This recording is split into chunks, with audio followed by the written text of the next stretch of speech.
Yeah, son shit, y'all ready? I hope y'all are. This episode is about a pharmacist who made major improvements to the toilet. You know what I mean? So, this is what that episode's about. We gonna just talk about a whole lot of stuff. You know what I'm saying? First and foremost, let's get into this right here. And as we're recording this, it has not happened yet. And that is the first Republican presidential debates. Trump skipping. Has to skip, right? Like, y'all seen the indictments, y'all seen the mug shots. Salute the what is it, Jenna Ellis. I don't know, man. Like, maybe she was like, yo, I don't get a lot of people taking my pictures, but she was smiling. She had that Mel Gibson photo shot. Like, her mug shot looked like she was like preparing for something else. Like, there was an acting gig around the corner. Like, yo, when they do the biography on HBO or whatever, I'm gonna play myself. She had that vibe. She was like, yo, she was preparing for something. She was like, yo, this is real right here. I don't think I'm gonna go to jail. Like, she had that smile, like she had something in a ace in the cut. Like, yo, I got something under my sleeve. I'm not, look, man, y'all ain't understanding. I'm about to get up out of this. But it was dope. Trump had to skip it, because that's gonna be first of all, and I know he's an egomaniac, but first of all, he has to skip it, because the focus is going to be about him, and not just for the media aspect of it, but the shots are going to be thrown at him hard, like nothing. It will totally disrupt the whole balance of the debate. So it's better to skip it, because like everything is unfolding this summer. You don't want the focus to be on Trump. Like, when this joint jumps off, we'll talk about it like maybe next week. I might even talk about it on my show Saturday. Who knows? I don't know what we're going to do. But we're going to talk about it, as, in all honesty. But the focus, I don't know, man.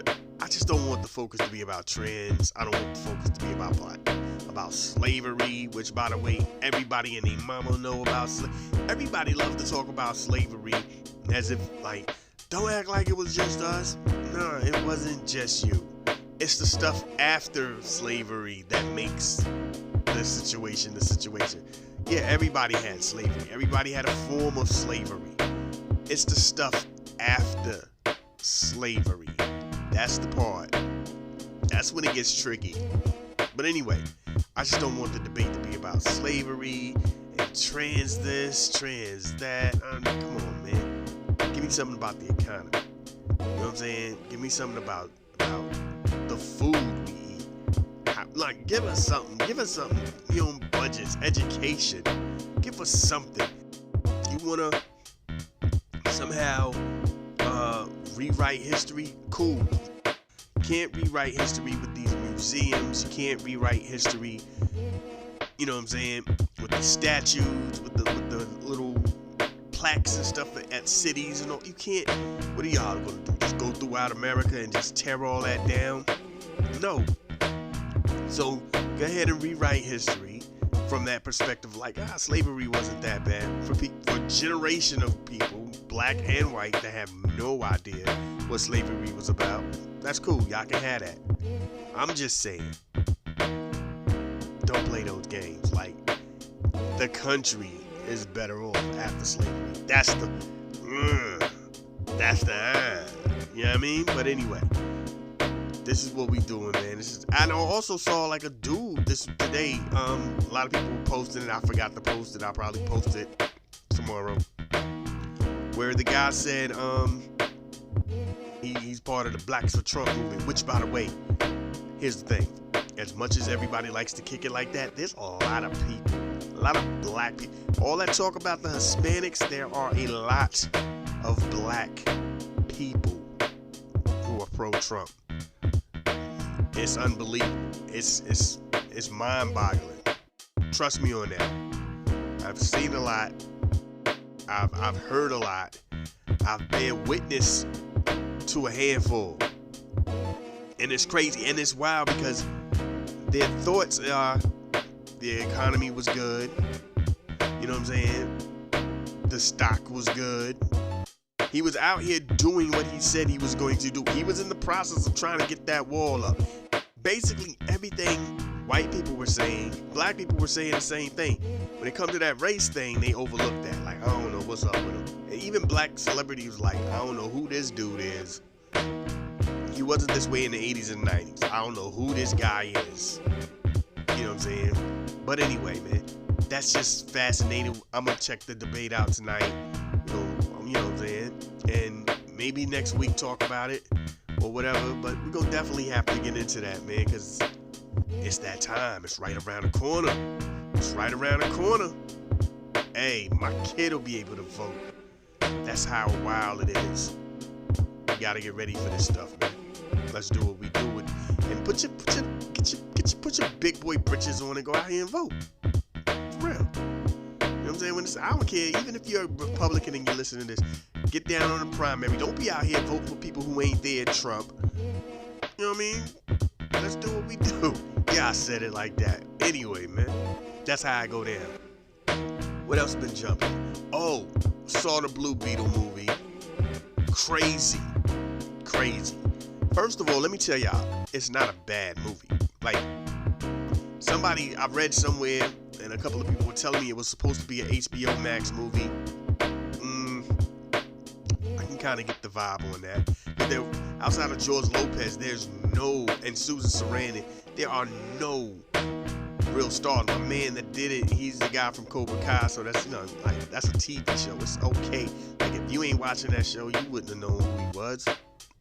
But as far as it goes, it's a good movie. It's a good jump off for that character. I don't think that character will last, but it's a good thing. What happens is budgeting. WB had enough money to push to go out their way and totally 100% push 2 to 3 movies.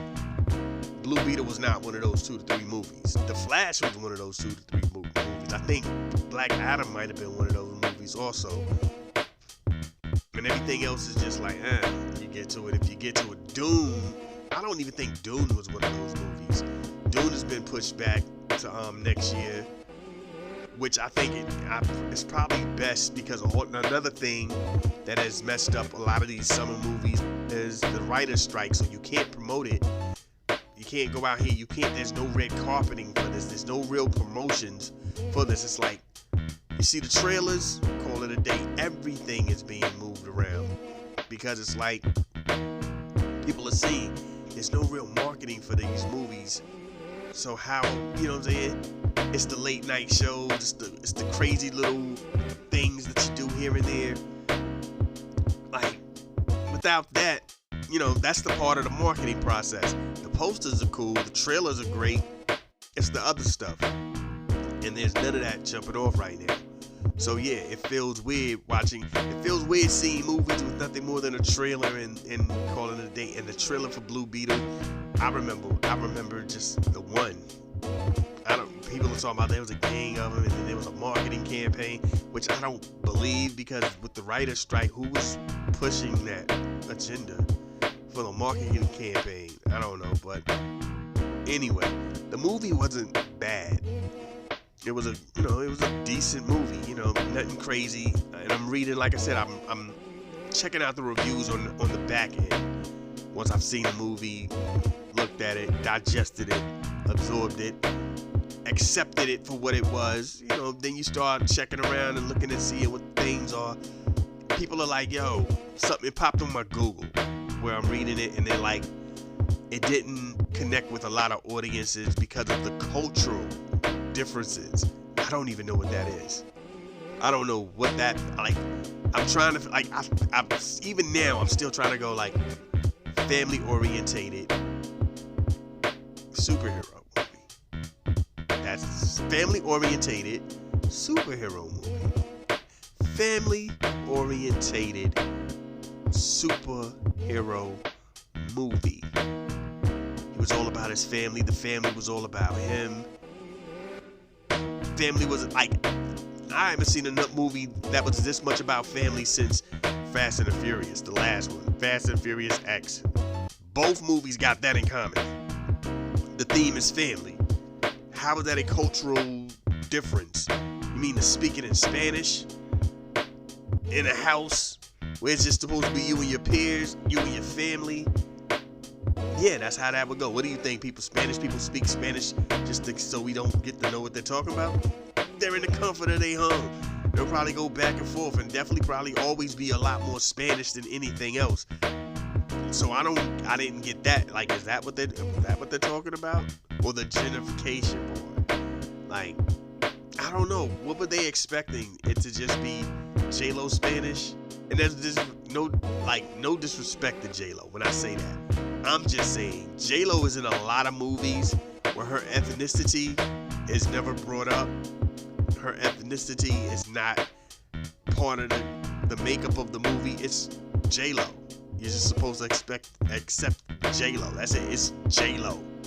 Like we could have put a white woman in it, but we didn't. We grabbed J-Lo. Same premise, same plot. We were not gonna put any Spanish stuff in it, Puerto Rican stuff in it. We're just gonna keep it moving.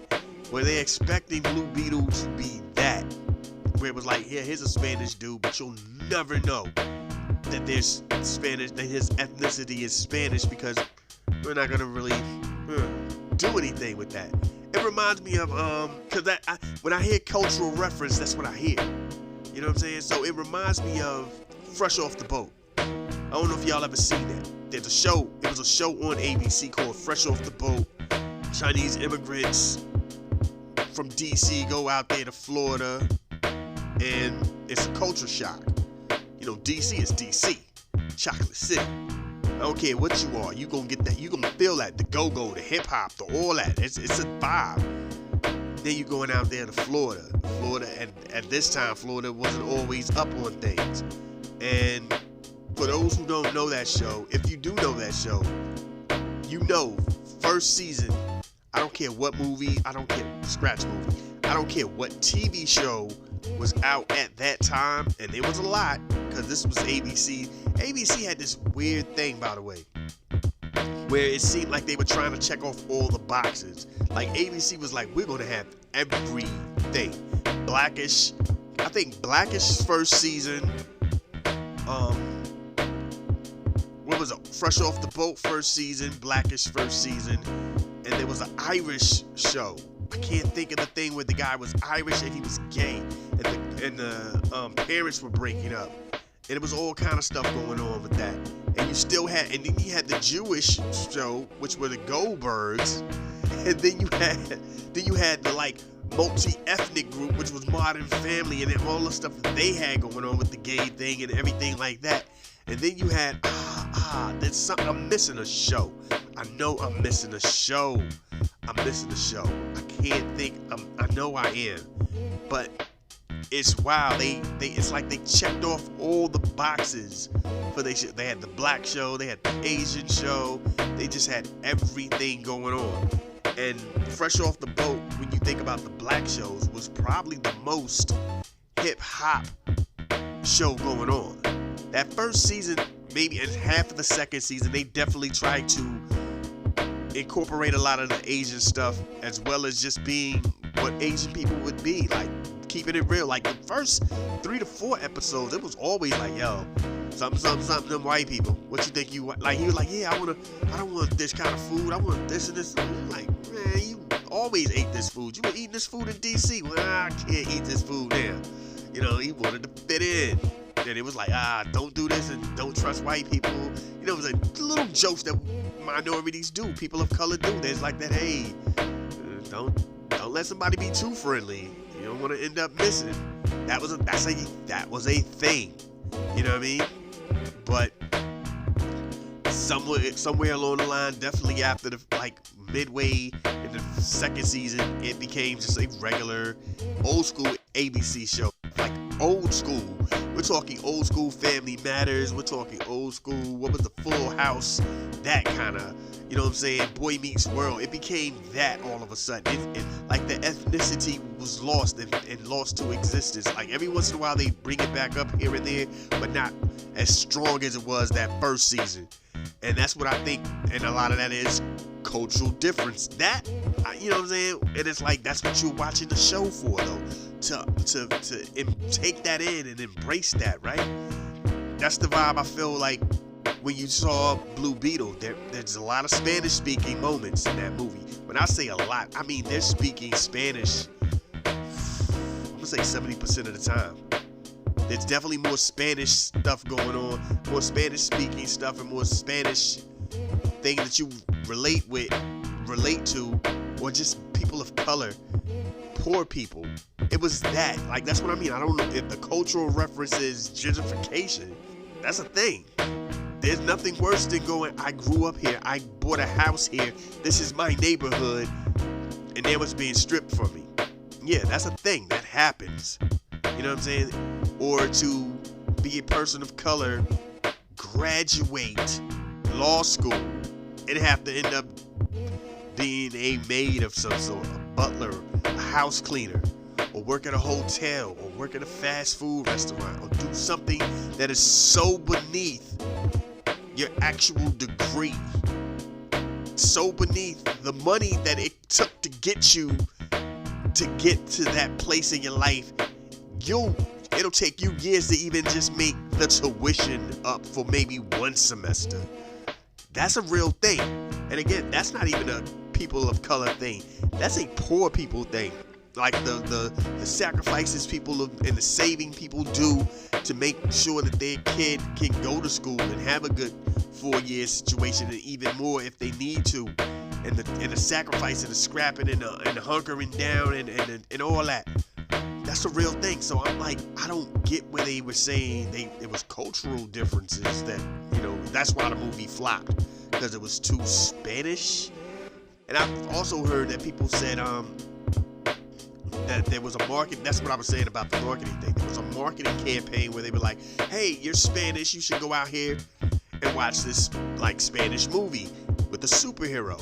And they're like, it flopped because the Latino community didn't go out and see it. Here's a hint. It probably also flopped, not so much because of the Spanish community not going to embrace it, but it's Blue Beetle. Blue Beetle.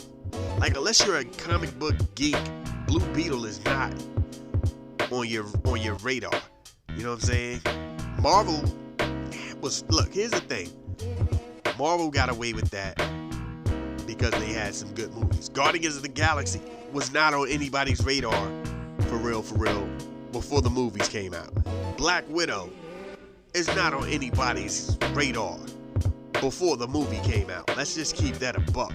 Captain America, Iron Man, they were basically B to C level comic book characters. You know what I'm saying? They weren't on the same level as X-Men, Spider-Man, and Incredible Hulk. That's why those properties, Ghost Rider at one point was the most popular joint in the 70s going into the 80s. Like Spider-Man, Hulk, and all that. Yeah. Captain America and them, they looked good. Iron Man and them looked that they weren't topping any charts on anybody. They weren't going out here making moves for anybody for real. The movies did that. The MCU did that.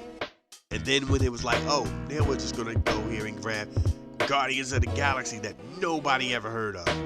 That's why everybody's like, yo, how are y'all hating on the Inhumans? How are y'all hating on the Eternals? How are y'all hating on Shang-Chi and all that? Guys gave love to Guardians of the Galaxy. You know what I'm saying? DC, Blue Beetle, unless you're watching like Young Justice and Brave and the Bold or whatever with Batman, you're not seeing him for real.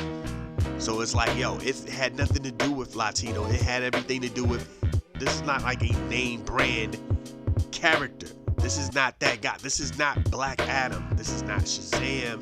This isn't Aquaman. This isn't Superman, Batman. I heard somebody even say, well, you know, when you start making jokes about Batman, you've sealed your fate. Everybody makes jokes about Batman. Peacemaker made jokes about Batman. The ratings were great for Peacemaker. Don't make that as an excuse. Go ahead with that. Like, I don't get. DC is just in a place. They're gonna have to. I'd scrap it, to be honest, and just deal with animated movies. Don't worry about trying to keep up with what's going on in Marvel, because the fans are not going to allow these movies to be that. You know what I'm saying? It's only in watching it for free on TNT and TBS and FX 100 times and on Max 100 times is when it's going to be like, oh, this isn't that bad. It's been over 10 years. Remember how people hated The Man of Steel when it first came out? And now everybody's like, oh, Henry Cavill was a great Superman. He was only Superman for 3 movies, technically. You know what I'm saying? Like, technically. We got a great Batman once out of that whole thing. You know what I'm saying? Even the Snyder Cut Batman, he's good. But he's definitely not Batman versus Superman good.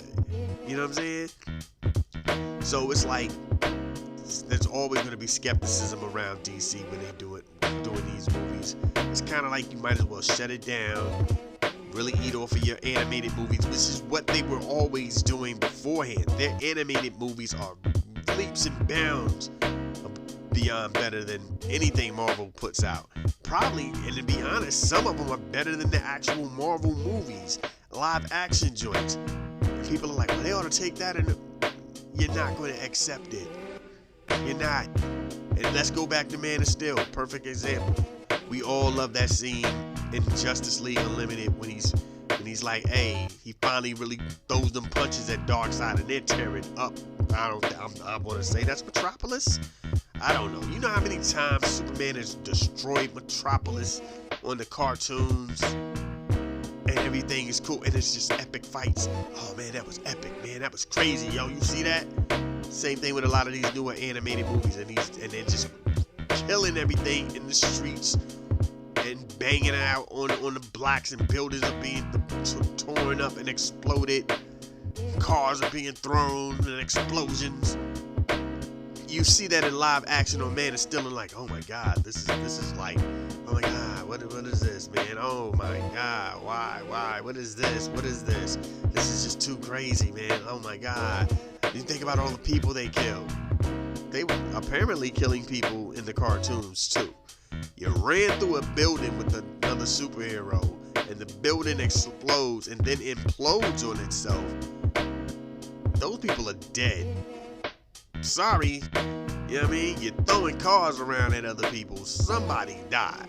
Sorry. Is it because it's in live action that you care a little more? Who knows? Who knows?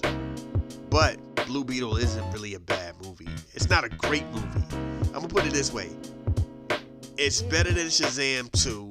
It's better than Black Adam. It's better than those joints, but it's slightly under the first Shazam. Matter of fact, it's probably, let me take that back. It might be a little better than the first Shazam. You know what I mean? It's slightly, it's maybe second Suicide Squad, because that second Suicide Squad, for those that know, that's a good movie that also didn't really get a lot of love. It's way better than Wonder Woman 2, and Wonder Woman 2, the plot was great, the concept was great, it was the rest of the stuff, like, I don't know, man, that was a dope little plot. Shorty got the thing, and then Wonder Woman said something about, had her wish, and then, you know, all that was dope, and the fact she had to let him go, all that was dope. It's the execution. Like, the concept was there. The execution didn't rock. I don't even know how to be nice about it like that. The execution was, you sank my battleship. You know, it was really, But Blue Beetle was dope. I think, like, if you're upset about the authenticity of the ethnicity of the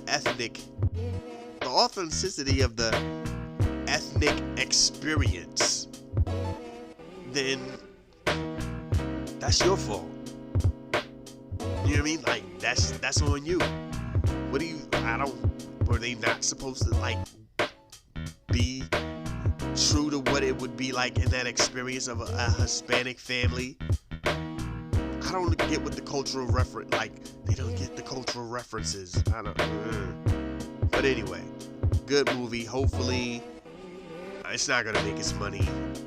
But when it hits max and everybody really truly sees it for what it is, it's going to be dope. You know what I mean? And it might get a sequel. Or it might at least incorporate your boy to the thing. Because I think this is considered as a James Gunn flick, right?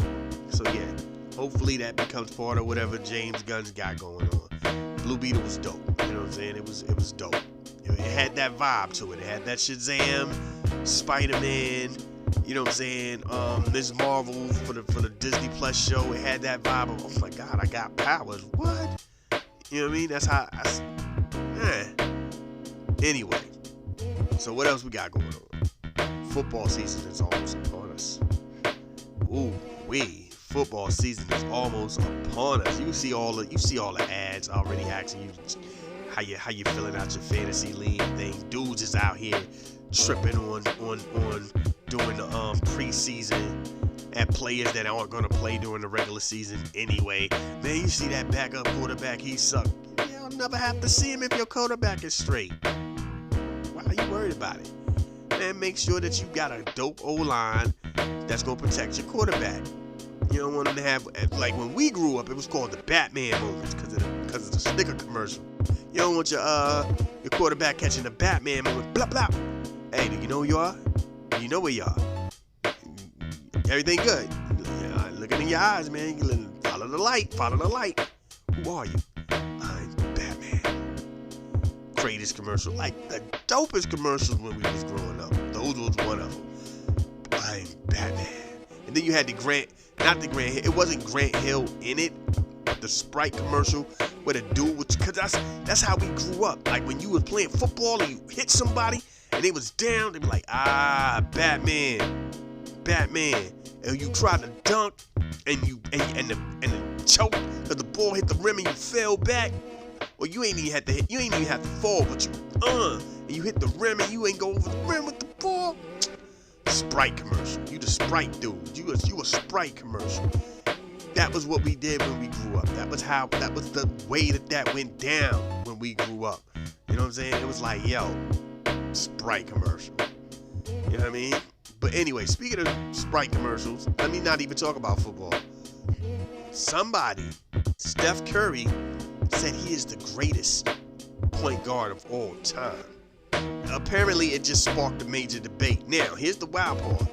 Stephen A. Smith pulled out the flex mode, I guess, on his show live, and it was like, Michael Jordan texted me and said, Magic Johnson's the greatest point guard to ever do it, and Steph Curry is the greatest shooter to ever do it. And people are mad. People are actually upset with that comment. And here's the thing. That comment isn't a diss to anybody. If you know how Magic Johnson played the game, if you understood what it is to be a point guard, Magic Johnson is the best. Let's keep it a buck. Then Michael Jordan goes on to say that Steph Curry is the best shooter ever. How are you guys upset about that? That's like me going back to football. That's like me saying greatest wide receivers of all time. Nobody can run a route like Jerry Rice. But nobody is physically gifted and athletically gifted as Randy Moss. Where does that go? You go, well, who's the best? I'm going to go with precision. Athletically gifted is dope, but I'm going to go with precision. Like if you see them joints, like Jerry Rice's cut game was ridiculous. Like his boom, he'll just cut and turn boom. You know what I mean? Like athletically, like you can mess up the ball, you can mess up, and Randy Moss is gonna find a way to get it. That's just a whole nother level. But if you just talking about making sure you run your route right, Jerry Rice, how is that an argument? How is that a debate? How are you upset about that? People are really, I saw somebody had said, Magic Johnson, because the real point guard controls the offense. He's the general. He runs the offense. And somebody else was like, Steph Curry is the offense, so that makes him the greatest point guard ever. Because they don't know basketball. Like, you can't have conversations with people who don't know sports. That's just we gotta stop doing that. We gotta stop listening to people and having conversations with people that have no idea what they're talking about when it comes to sports. Magic Johnson is one of the greatest, if not the greatest, and I'm gonna say it like that, the greatest point guard ever. And yeah, John Stockton is up there. Isaiah Thomas is up there. Let's keep it a buck, because nobody was passing the rock like Magic and John Stockton. You know what I'm saying? John Stockton was ridiculous with it. Chris Paul is right there too. Chris Paul will dictate the thing. And here's the thing: the person who facilitates. Ta-da! Look, I lost it again. Facilitates is Green. For everybody who loves to talk about, man, Draymond Green useless. Draymond Green is a point center technically, because power forward, small forward, if you really want to be nice about it. But that's what he does. He's the guy. Look at a Golden State game. He's the guy that takes the ball, dribbles up the court. He's the guy unless Curry is and Clay, and even then as soon as they cross the line, they pass it to him. He dribbles. He's looking at the play. He's examining what's going on, and he facilitates in the ball. He's boom, you got it. Boom, you got it. Here's the cut play. Here's that play. For the most part, if Steph Curry had played in the 90s, they would have switched his position a long time ago. People forget Allen Iverson came in the NBA as a point guard. They switched his position to shooting guard because he wasn't being a point guard. He was like, no, I'm about to shoot this. I'm about to rock this rock. I'm shooting this. I'm making this happen. Mainly because it was like him and Stackhouse. So the times when Stackhouse ain't around, he's just doing him. They're like, you know what? We're going to make this dude the point guard, and we're going to shift you over to shooting guard. People forget that Allen Iverson came in the game as a point guard. Nowadays, you can keep whatever position and just play however you feel. And that's what Steph Curry is. Steph Curry is not the traditional point guard. Magic Johnson was the traditional point guard. So you got Steph Curry who's gonna run around like he's like Reggie Miller and find that spot. Boom, pop him off. Boom, pop him off. Boom, pop him off. Okay, boom, he gonna cut behind the joint. I got the smooth layup. Check the jelly on that joint. Oh, check the what? You know what I mean? He is not coming up and down the court calling out plays and passing the rock and letting everybody get his joints off. Steph Curry is not doing all that. That's Green. Green is the facilitator on that team. So how are y'all making this debate? Like the concept of point guard. You know what I'm saying? We know what a point guard is. That's the thing, like when we used to talk about quarterbacks. Like the concept of a running quarterback. That was the issue, right? You can't go, this is a great quarterback if he barely throws and he gets a lot of his yards by running. And now the game has evolved to the point they're willing to go, yo, we don't even need a running back. Our quarterback can either throw it or run it. Mike Vick, Randall Cunningham, and so many more would dominate the league right now if that's what you're giving them the option to do. I don't have to really throw it. I can run, but I can't throw though. Just to let you know, I can throw. Okay, all right, cool, but I ain't got to. I'm about to kill this game. I'm about to kill the game. Because now they're cool with it now. You know what I'm saying? And a lot of that is basketball and football video gaming it up. Like they're telling you to make it more entertaining because the kids are playing it on the game. We grew up playing it a certain way. That's not really respecting or understanding the full aspect of the game. That's what you did on the video games on 2K, run and gun. Either you're going to run as the quarterback or you're going to try to throw that bomb. If I can't throw that bomb, I'm going to run.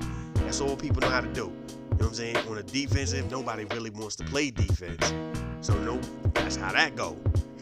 The game is crazy. So now that NFL and NBA are for the most part giving you the same vibe as the video games.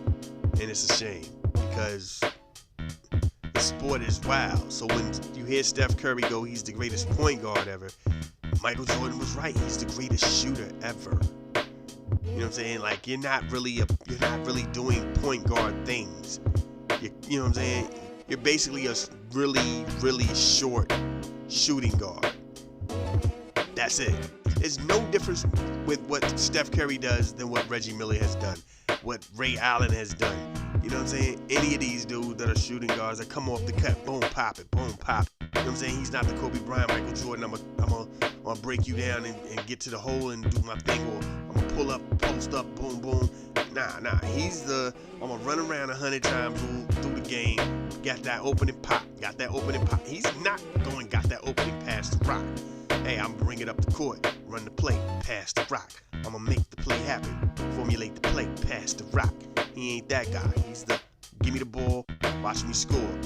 Yeah, point guard, shooting guard. He's basically a shooting guard in a point guard's body, like Iverson. And we're just not. You know what I'm saying? We're just so delusional about it. At the end of the day, salute to Draymond Green, because everybody loves hating on Draymond Green. Like, yo, what does he do?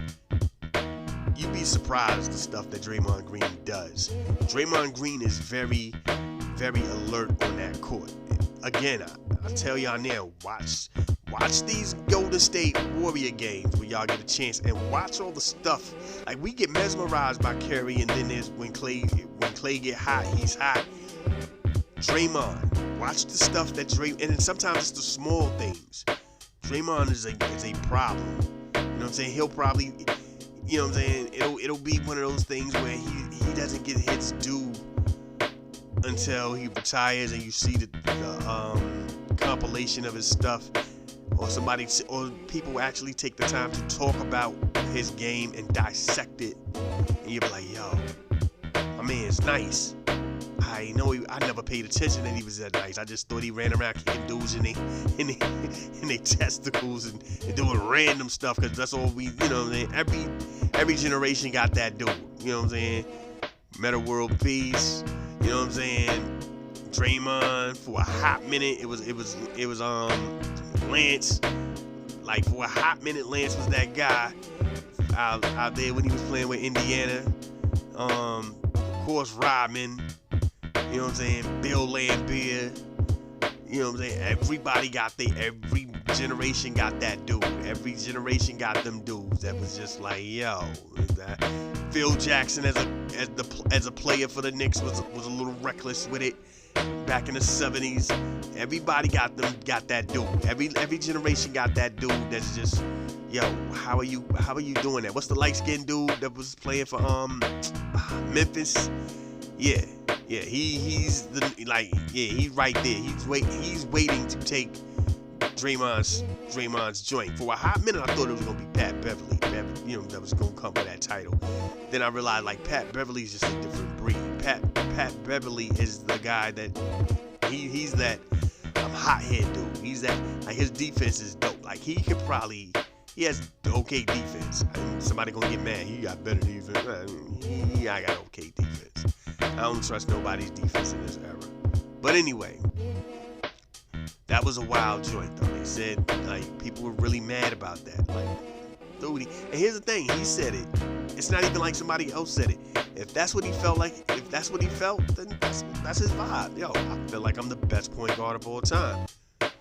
Okay, keep it pushing. Salute to you. You know what I mean? Football season's around the corner. It don't matter. You know what I'm saying? When football season comes around, everything is irrelevant. Everything. Every sport becomes irrelevant anyway. Ain't nobody caring about you until after the Super Bowl. You know what I'm saying? Them Christmas games and after the Super Bowl. That's it. You know what I'm saying? Like, it's the Christmas games, and then you're just hanging out. After the Super Bowl, it's the All-Star game. Then people really start paying attention to the NBA. Yeah, go ahead, man. You got to enjoy yourself because nobody's gonna worry about any of that. Especially when on them Sunday, Mondays, and Thursdays, y'all lost because nobody beats the NFL. Nobody. The NFL rocks all day. Look, the pregame get more ratings than a lot of shows. That's right, that joint at 11 o'clock before 12 o'clock get a lot of joints. The numbers are staggering. NFL is a whole nother beast. You can't, salute to the NFL. It's gonna be exciting. It's gonna be wild. I'm out here in Cincinnati. They salivating at the mouth. They can't wait. You know what I'm saying? They was like, yo, we doing good. Went to the Super Bowl one year, and then we was right there, a game away from it the next year. What we gonna do this year? Like, they on it. They are on it out here. Yo, and I'm an Eagles fan, and you already know we was a problem. Things didn't go the way it should have went, but we was a problem. You know what I mean? So it is what it is, man. This is how we do. Oh, snap. I'm up here thinking the show's over. My bad. Thomas Elkins, the pharmacist. I know at some point on this thing I start talking like he was a dentist. My bad on that. The pharmacist. So all that dentistry talk, just dismiss it. Just let that go out your mind. It's gonna be a lot of weird. I ain't gonna say racist because when you know what I'm saying, racism is a power structure. I'm going to say stereotyping going on when y'all hear this clip. It's gonna be some stereotyping. Yeah. Racism is a power structure. You know what I'm saying? To be a racist, that means you are literally figuring out a way to stifle another people's progression. You know what I mean? It's not about not liking them. It's like you have the power to make sure that they don't succeed in anything that they're trying to do. So yeah, that's different. I don't think that I'm racist on these comments. It's more like improperly stereotyping people, which is kind of what people do. I'm out here in Cincinnati. I'm off the street from Kentucky and Indiana, so who knows how things really get. Salute to all the people I actually know from Indiana. Salute to people I know from Kentucky, and even they go, it gets like that out there though. It gets, you know what I mean? So it is what it is. Let's get into this show. Thank y'all for listening. East Coast, West Coast, worldwide, and I don't know. I think like maybe a good portion of y'all actually when I posted on places. When I repost it on Twitter or I repost it on Facebook or whatever, y'all go to the actual WordPress page. Some people just actually get this joint when they get this joint. It's weird when I see how you're listening and how you came across it. You know, it's wild. But anyway, for the people who do go to the WordPress page and they get their joint that way, salute to y'all. And we fixed it up a little bit. It don't look as it did at first, because I just didn't like the way it looked for whatever reason. Now it looks okay-ish. You know what I'm saying? We took all the weirdness off of it, or everything. We got a different joint there. It's a different site there for y'all. So thank y'all for rocking with me, man. East Coast, West Coast, worldwide. Let's get into this thing. Thomas Elkins, go. Let's go.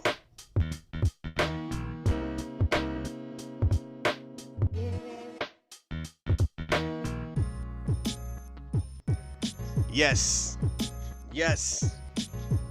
Y'all know what we do when we do what we do. Better than whatever you knew. Give it to them like whatever you do. I'm playing. I don't know what to do. Do. Speaking of do.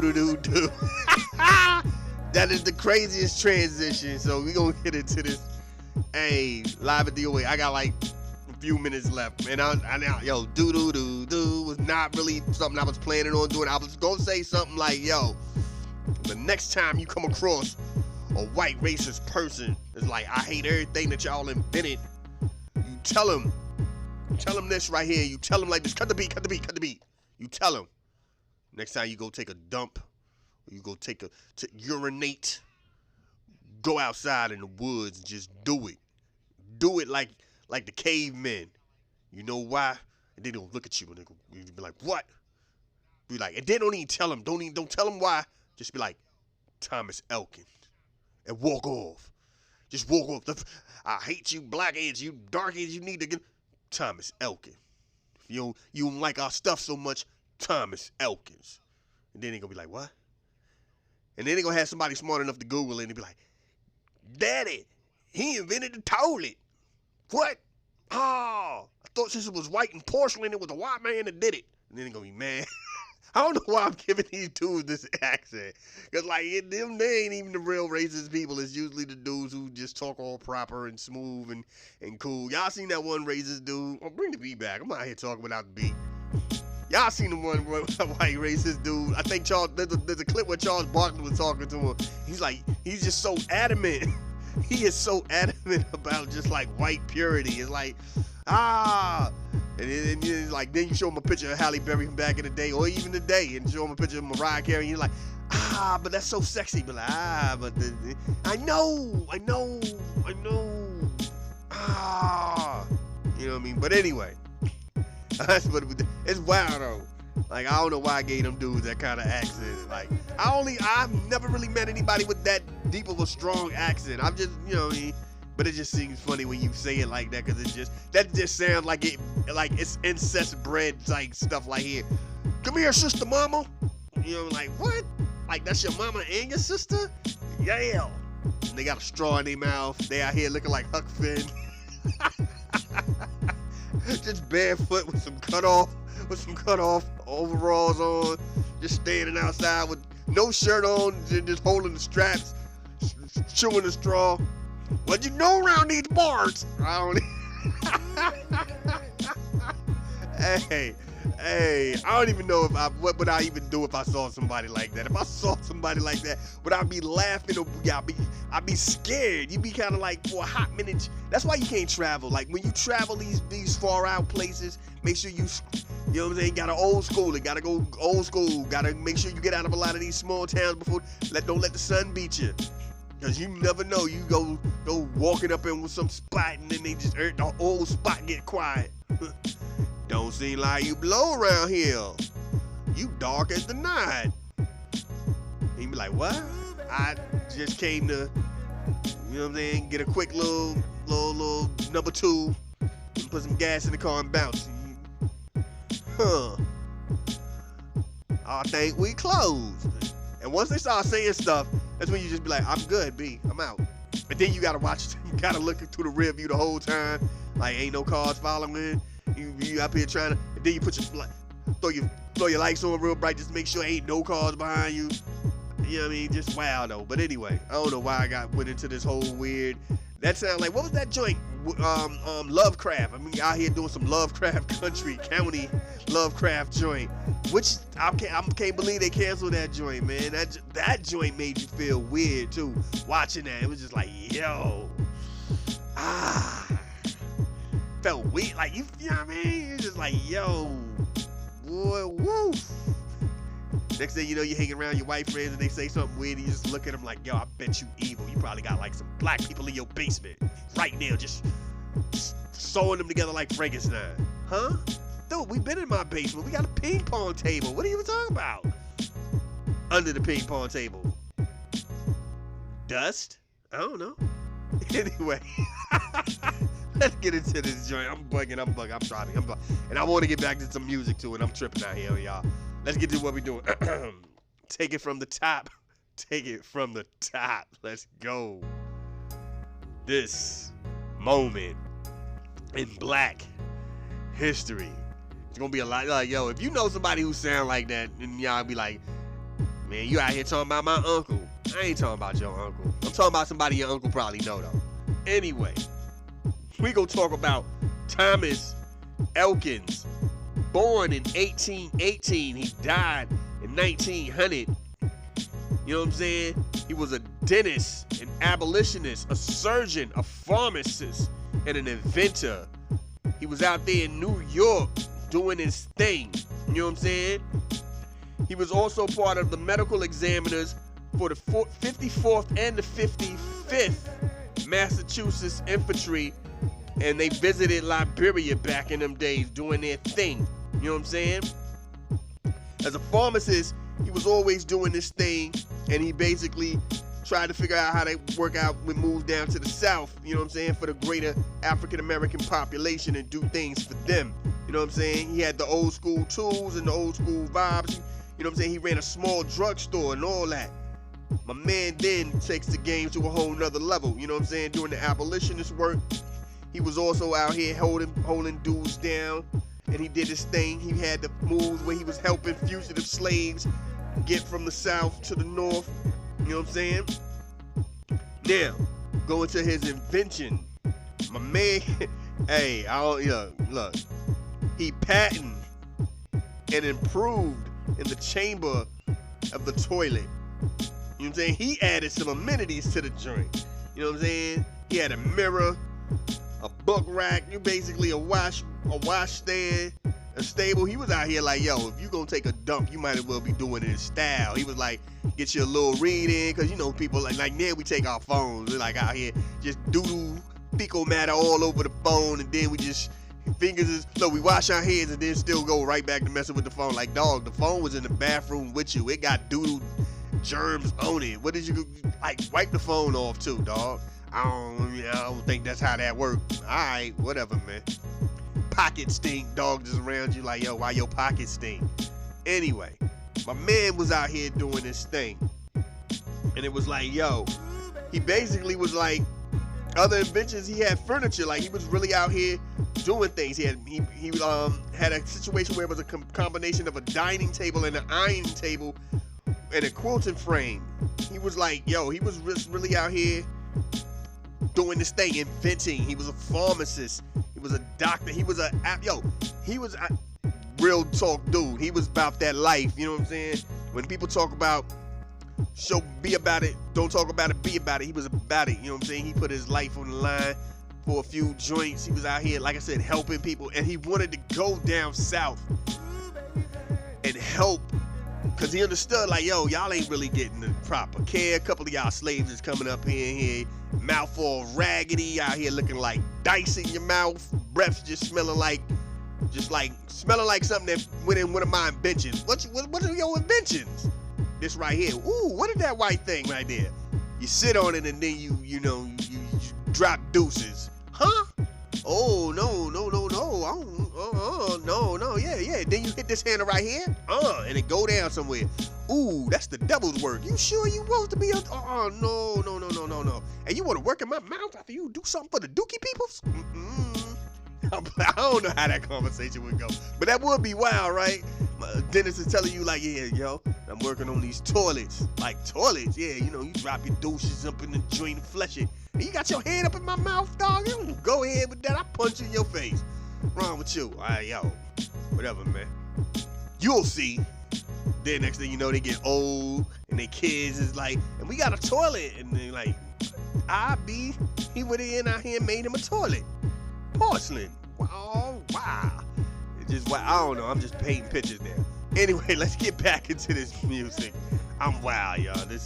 I'm enjoying this, you know what I'm saying? This whole month been good for this hip-hop joint. 50 years of hip-hop, the whole year. You know what I mean? But let's get back into this music. A joint that we don't play a lot of.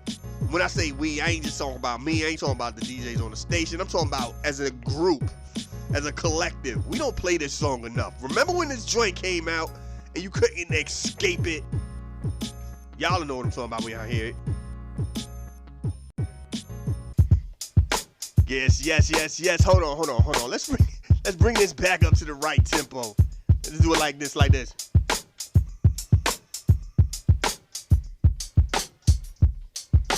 Yeah.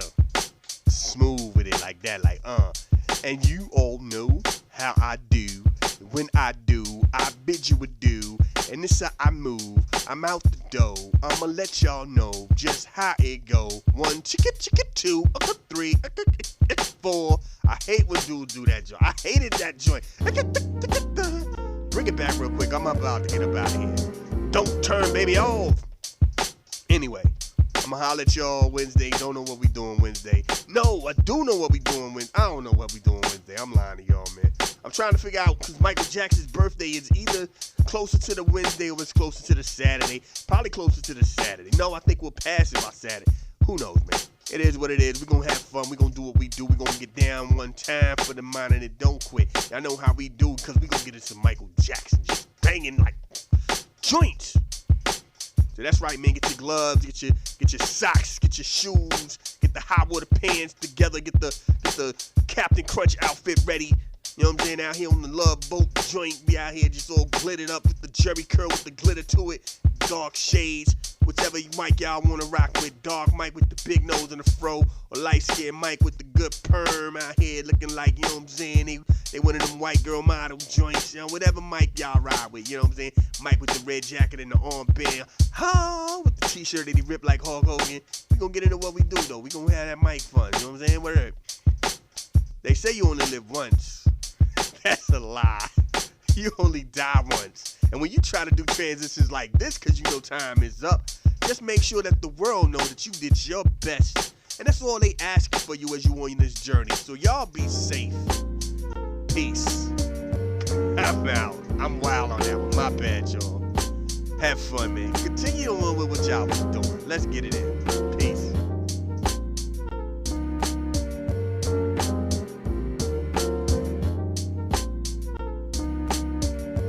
This is a Soul of Art presentation.